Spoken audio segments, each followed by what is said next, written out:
Ça me fait plaisir de vous accueillir aujourd'hui avec mon amie Nathalie. On parle de fromage de chèvre, quelque chose que j'apprécie beaucoup, qu'on a en tablette depuis presque 3 mois, Nathalie? 2 mois et demi, oui. OK, ouais, presque plus précise dans les journées. Ouais, ça fait 2 mois et demi qu'elle dort pas non plus. Elle sait plus à ce moment-là.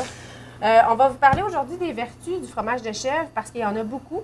On va parler un peu de ton entreprise aussi, puis on va le cuisiner pour voir qu'est-ce qu'on peut faire avec les grains, parce qu'en plus de faire du fromage frais, entre autres, vous faites du fromage en grains, pour le moment, oui. qui est vraiment, vraiment apprécié. On va le cuisiner d'une autre façon qu'on a l'habitude de voir, finalement. Puis, tu vas nous donner plusieurs recettes qu'on peut faire avec ton petit fromage frais, qui ressemble, entre autres, aux bûchettes que les gens connaissent plus, mais qui est fait sous forme de ronde, de cabrion, en fait. Puis, explique-moi, le cabrion, c'est un moule en partant, là? Oui, c'est ça. Le cabrion, c'est le petit du cabri, ça veut dire petite chèvre. Mais le cabrion, quand tu achètes le moule, c'est le cabrion. Dans le fond, c'est la forme qui donne le nom au fromage. OK. Fait qu'on a fait ça On a fait ça pas compliqué comme nom. Bien, c'est correct, moi, je trouve, parce que ça l'explique ce que c'est, finalement. Dans les vertus des fromages de chèvre, on parle souvent que les gens vont avoir plus de facilité à digérer ce fromage-là. Il y a plus d'enzymes. C'est moins allergène aussi, souvent? Oui, que la vache. Il y a beaucoup de gens qui sont capables de prendre du fromage et du lait de chèvre, mais qui ne sont pas capables de lait de vache ou le fromage de vache. Quoique ce n'est pas 100 on s'entend? C'est pas une règle absolue, mais quand même, de façon générale, s'il y a un problème à tolérer le lait de vache, essayer au moins. On essaye au moins, puis après ça, on voit si ça fonctionne. Tu me parlais tantôt, puis moi, j'avais comme un petit blocage avec ça, que c'était plus proche du lait maternel, finalement, là, dans la composition. Oui, c'est ça. Biologique, si je peux dire. Exact. Ça se rapproche plus des humains que la vache se rapproche des humains. Donc, c'est pour ça, probablement, que s'il y a des enfants qui sont intolérants au lait de vache, c'est plus facile d'aller avec ça. Mon fils était intolérant, puis il buvait du lait de chèvre. Parce que toi, c'est pas récent que tu as une passion pour les chèvres non plus. Non. C'est depuis tout le temps. Ton fils, justement, qui a 16 ans, là? 17, oui. 17. Ça fait vraiment longtemps que les produits de chèvre font partie de ton alimentation. Puis là, tu as décidé de lancer ta propre compagnie, finalement, ta propre production. Tu as choisi une variété de chèvres aussi complètement différente parce que souvent, quand on parle de chèvres, les gens ont une vieille expérience qui est vraiment pas bonne. Puis ils disent que ça goûte le bouc. Bien, ça goûte ce que ça sent finalement. C'est exactement. Mais c'est pas le cas avec notre fromage. D'ailleurs, j'ai vraiment beaucoup de monde qui viennent nous voir, qui nous prennent la peine de nous appeler, nous écrire sur notre page Facebook, qui nous disent « Moi, j'ai jamais aimé le fromage de chèvre, je suis pas capable de manger ça, je déteste ça. » Puis le vôtre, je suis capable, je l'adore, je l'aime. Puis là, la raison, bien, c'est ça. La raison principale, c'est notre troupeau. Notre troupeau, qui sont des chèvres nubiennes, qui sont des chèvres qui ont le taux de protéines et de gras est un peu plus élevé. Ça donne un lait plus doux. Donc, automatiquement, ça se reflète dans le fromage, c'est sûr. Donc, la raison pourquoi les élevages, en général, n'ont pas juste des chèvres nubiennes, c'est qu'ils donnent un petit peu moins de lait. OK. Bien, sont moins productifs. Sont moins productifs. De rentabilité, c'est ça, disons. exact. Mais nous, on a choisi de faire quelque chose de particulier. On est des artisans. Hein. On n'est pas une grosse compagnie. Pas une multinationale. Là, non, exact. Nous, on a décidé de faire ça pour que tout le monde ici en mange, parce qu'on veut, premièrement, nourrir la région. Oui, puis réconcilier les gens avec le chèvre aussi, je pense. Que moi, c'est ce que j'ai vu beaucoup au magasin ici, là. Oui. Puis en plus, vu qu'il est doux, bien, il se marie bien avec le sucré comme avec le salé. Oui, parce que tu me parlais de muffins, autant sucré que salé, framboise, cabrion. Et asperges quinoa aussi. Oui, asperges quinoa, puis aussi carottes cumin.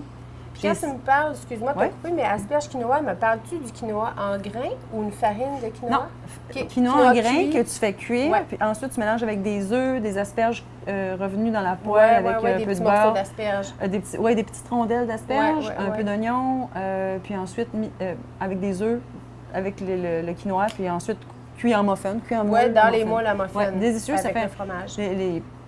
C'est plus comme un petit repas. Là. Oui, avec une soupe, on a les protéines parce que, comme on a déjà parlé, le quinoa, c'est riche en protéines. On vient le compléter en plus avec les protéines de chèvre, c'est super. Moi, j'ai vraiment vu les gens se réconcilier avec le fromage de chèvre. J'ai vraiment apprécié voir les belles ventes que tu as faites aussi en partant. C'est quand on est arrivé, les gens arrivaient et étaient déjà amoureux de l'entreprise. Moi, tu m'as parlé cette semaine d'une recette que j'ai vraiment le goût d'essayer. C'est la première fois que je le fais, là. Ça, c'est un ami. En fait, c'est un ami qui nous a écrit sur notre page, puis qui m'a dit, Nathalie, j'ai essayé de faire quelque chose, là, puis fait que moi, je l'ai essayé chez moi, évidemment. Et puis, écoute, c'est vraiment bon. C'est le fromage en grains, mais revenu dans la poêle, un peu comme un halloumi.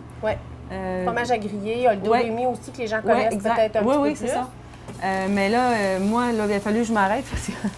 Bien, ça fait un apéro super fort parce que tu peux aromatiser ton huile aussi. Là, j'ai pris une huile d'olive standard, mais j'aurais pu prendre une huile pimentée, une huile à n'importe quel arôme aussi. Je peux rajouter des fines herbes là-dedans aussi. Dans le fond, tu le laisses sans trop le brasser, parce qu'il faut qu'il grille un Exact, il faut qu'il devienne doré. Écoute, moi, j'ai vraiment aimé ça, là, puis je remercie Bien, c'est le fun de découvrir avec chaque cuisinier qui l'emploie, parce que là, vous vous faites approcher aussi par des cuisiniers locaux qui veulent tranquillement, pas vite, inclure votre fromage sur leur menu. Dans un burger, de yak. On s'entend, là, normalement, là, moi, je l'ai coupé ici, mais c'est vraiment une tranche qu'on peut faire puis mettre... Oh, ça chauffe, ça! Oui, on met ça dans un burger... Mais n'importe quel burger, de toute façon. On peut farcir la viande aussi, oui, on peut le mettre à l'intérieur. Moi, j'ai une amie qui mettait des herbes et qui faisait farcir. D'ailleurs, bientôt, on va avoir des versions aromatisées, là, à peu près. Là, puis dans tes projets, tu voulais aussi développer éventuellement un vrai fromage à griller, exact. Je pense. En rond ou en carré. On ne sait pas encore comment on va le sortir, là. Mais parce qu'on est à développer plein d'autres fromages. Du brie, du feta, des tomes. On va avoir du lait, du yogourt, de la crème, du beurre, du kéfir. Mais évidemment, on ne peut pas développer ça. Non, c'est pas tout en même temps. C'est des phases de développement. C'est comme n'importe quelle entreprise aussi. C'est ça. Puis il faut être aussi toujours standardisé, nous, à chaque fois qu'on fait un produit, parce que les gens ne veulent pas retrouver leur produit jamais pareil quand ils l'achètent. Quand ils viennent ici acheter un fromage, ils s'attendent que ça goûte. Il faut que ça soit différent. C'est ça qui fait l'unicité de votre produit aussi. C'est ça qui fait que les gens s'en viennent chercher ce fromage-là spécifiquement. Exact. Aussi. Moi, je me suis fait comparer ça. Il y a une amie qui dit que... J'ai demandé qu'est-ce qu'elle dirait de mon fromage, puis elle dit que c'est un petit nuage. Un petit nuage. Ouais. C'est bien dit parce qu'en plus, c'est tout blanc, puis c'est très, très tendre aussi. Comme on voit, c'est tartinable. Donc, ça peut se prendre le matin au lieu du fromage à la crème standard aussi. Avec la confiture de framboise, là, c'est vraiment absolument, c'est un bon mix. Il y a une partie du fromage en grains qui a été cuit. Il y en a qui sont prêts. D'ailleurs, on voit que ça a bien caramélisé. Donc ça, pour un apéro cet été, là, ça va être vraiment un gros hit, on le sent. Puis comme je disais, on peut mettre vraiment plein d'aromates là-dedans sans problème. Pendant qu'on goûte, en fait, que je vais goûter, je vais te laisser la parole. J'aimerais ça que tu nous parles un petit peu plus de ce qui s'en vient pour vous autres, parce qu'en ce moment, on ne peut pas nécessairement visiter la ferme. Non. Parce qu'il y a un principe de sécurité qu'il faut revérifier pour les animaux. Comme il faut. C'est-à-dire qu'il faut se faire de la biosécurité pour protéger nos animaux des virus qui peuvent entrer avec les gens sans que les gens nécessairement s'en rendent compte de toute façon. On s'entend en dessous des souliers. Bon. Il faut tout faire un processus avant d'être prêt, avant de recevoir les écoles, tout ça. Parce que c'est sûr qu'on va en faire. Parce que un de nos buts, c'était le fromage, tout ça, mais l'autre but, c'était éducatif. Parce qu'il y a beaucoup d'enfants qui se posent des questions. Je suis allée dernièrement à l'école avec ma fille avec un chevreau parce qu'elle voulait présenter ça. Bon, la professeure m'a laissé venir, mais le nombre de questions, ça a duré plus qu'une heure. Ça devait durer quelques minutes. C'est fascinant pour les enfants. Ah, les enfants, toujours la main levée. Puis tu te rends compte qu'ils ont vraiment un intérêt. Puis les adultes aussi, parce qu'il y a beaucoup d'adultes qui sont déconnectés complètement de l'agriculture. De la production comme telle. C'est ça. Donc, on a un volet éducatif qu'on veut amener, mais avant de se rendre là, il faut tout rendre parfait. C'est sûr que quand il y a des gens, une ou deux personnes qui viennent... on peut vous appeler, puis on est là. Page Facebook, Ferme Natibo, d'ailleurs. Oui, puis on est très actifs sur la page Facebook, donc on en met presque tous les jours. Vous parlez des livraisons aussi, des différents points de vente, qui est toujours affiché. C'est ça, quand on livre, on le dit, quand on a des bébés qui naissent. Bon. Ce qui est projeté pour vous autres, en fait, c'est le 4 septembre, la porte ouverte de l'UPA. En fait, ça va être chez vous? Oui, ça va être chez nous, on est bien contents. On a eu la confirmation dernièrement. Et puis, donc là, il va y avoir plein de monde, des kiosques. Là, on va être prêts, c'est sûr. Vous allez être prêts vraiment à accueillir les gens à ce moment-là. Parce que dans le moment, là, c'est juste peut-être 2-3 personnes à la fois.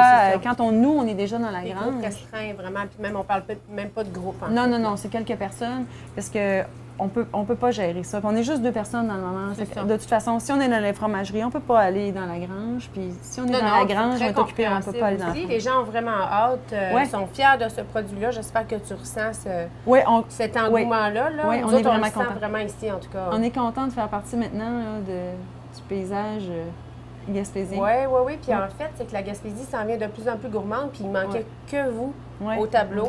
Donc, vraiment, c'est gagné avec ça. On vous souhaite une belle saison estivale. Merci. Merci.